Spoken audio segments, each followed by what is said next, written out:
With a network of over 160 affiliated professors around the world, the Abdul Latif Jameel Poverty Action Lab is a center at the Department of Economics at the Massachusetts Institute of Technology. JPAL was founded with an aim to reduce poverty by ensuring that policy is based on scientific evidence. To encourage evidence-based policymaking in the region, JPAL South Asia was established at the Institute for Financial Management and Research, Chennai. I think that the question is completely right. I mean, decision making is always evidence based. The question is more being sensitized to the question of quality of evidence, and we still encounter it. People will say that, "Oh, I saw this piece which said this.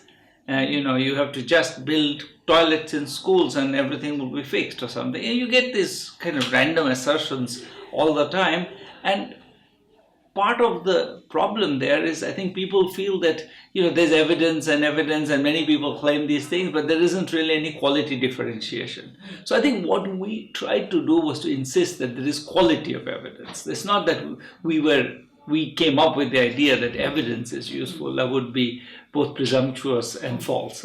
But I think we were important in insisting that evidence should have a certain quality, that it is possible to achieve that quality, that this is not pie in the sky, it's not some academic fantasy, it's possible to do it in real projects on the ground, generate the evidence, use that evidence to inform policy. So it was that process was not fantasy, that it was not some academic pipe dream, that we could actually deliver that. You ask us a question, we generate the evidence and we give it to you. That process was, at least in principle, possible. I think that was the claim that made us, distinct, is we were claiming that we could do it, we would do these experiments, we'll give you the results.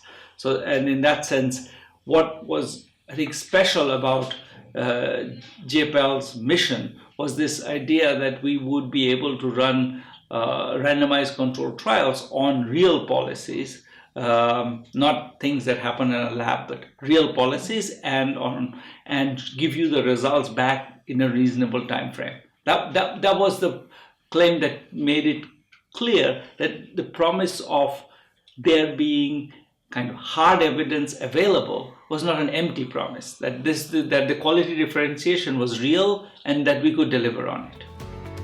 JPAL South Asia uses randomized evaluations to generate credible evidence to answer critical policy questions and to learn what works and what does not.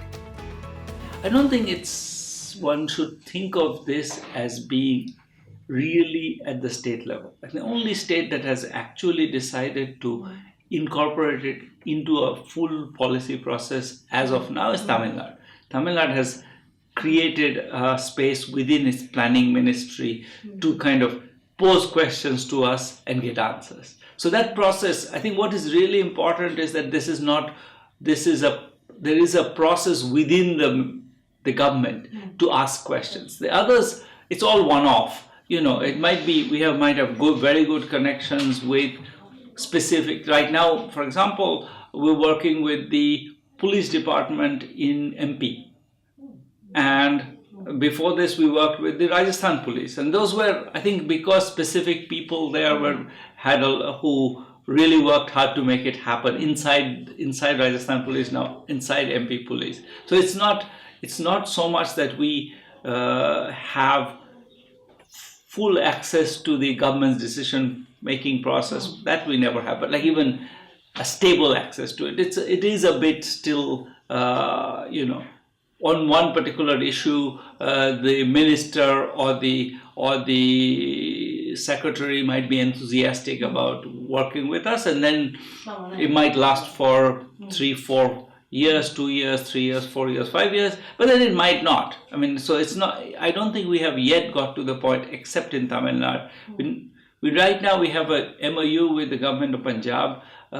It's something that might turn into a long-term relationship, but we haven't actually launched very much that specific yet. But I think they tried to kind of see if they could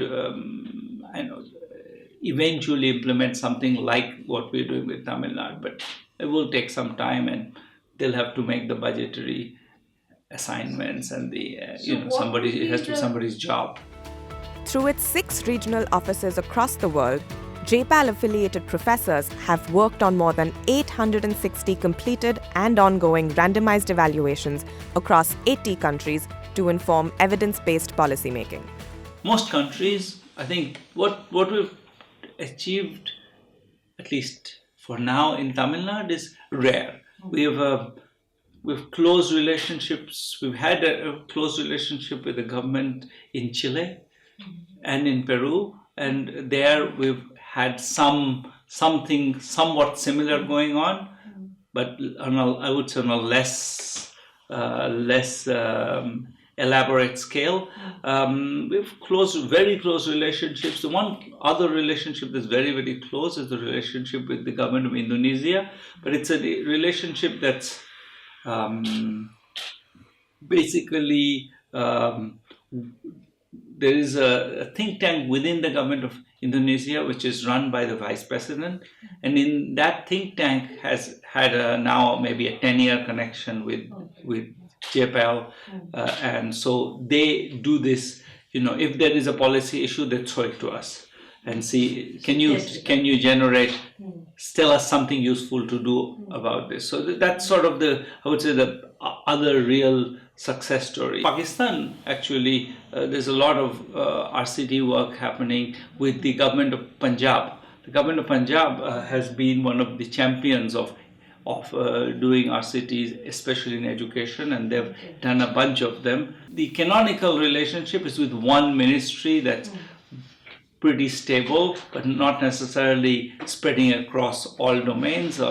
And where, to answer your first question now, where we would like to go is from those relationships to a kind of a more broad-based relationship where the government actually appreciates that we could contribute not just to education, but also to healthcare, or also to the design of welfare policy, or also to design how to effectively police. We've worked on all of these things, but those links, the horizontal links, are not always very strong. Have yet managed to cross the silos that are inside government. That's one of the challenges, is that governments are siloed for very good and bad reasons, but the crossing the boundaries between those silos is difficult. Over the years, JPAL South Asia has undertaken capacity building through the CLEAR initiative to build the monitoring and evaluation capacities of partner NGOs, policymakers, donors, and state government officials.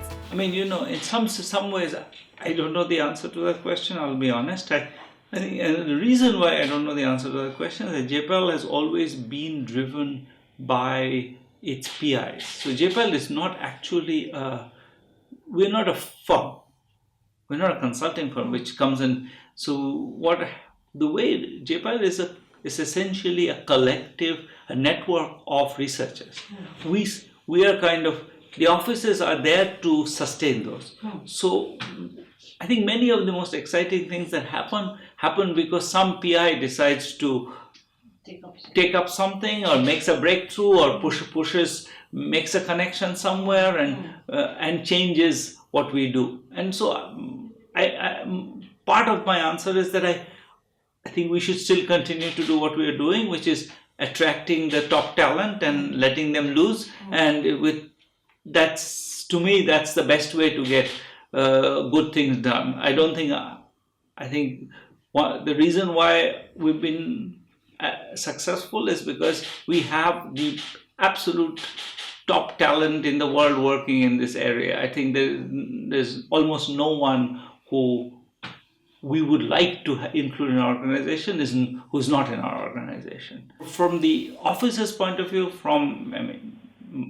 our point of view, in a sense, it's just to sustain that process, to make sure that they don't hit roadblocks, that, if these kinds of partnerships that we have with Tamil Nadu can be built elsewhere, that attracts more people, because there's more clearly important work to be done. I don't feel we need a breakthrough right now. We just need to be able to expand the model we've been doing.